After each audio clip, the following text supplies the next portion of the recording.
الساكنه ديال دوار بين زيد 1973 هنا 73 وقيل الاب ديالك كان الاب ديالي كان هنا وتوفى الله يرحمه. شحال الحجره ديال واخويا ماشي حجره فوق الحجره هذه ملي كيهاجروا الناس بحال هكا وكيخليهم غاديين كارين. كاين اللي كاري ب 40,000 50,000 وما عندوش، كاين اللي ما لقيتها باش يفطر. ماشي حشومه هذا الشيء هذا اللي تفقد.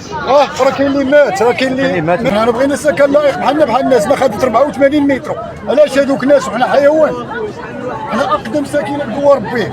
الكاريان عنده 150 سنه اللي عنده هاد الكاريان هذا.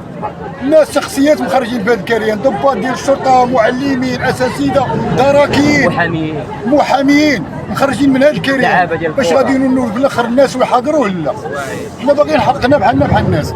شكرا. خدوا 84 متر وحنا خصنا ناخذوا 84 متر وماشي يعطيونا قبض ديال السطيله في 54 متر وتخلص 2 المليون ديال النوطير والماء والضوء. علاش؟ وتخلص 10 المليون تسلفهم من البنكه. وهذا اللي درويش وفقير ملي غيجيبها يمشي يطلب. ورا بنادم راه لا اله الا الله. وصلت العظم بعد ماشي وصلت العظم، وصلت المخ ديال العظم. حسبي الله ونعم الوكيل. حسبي الله ونعم الوكيل. هادشي اللي غنقول.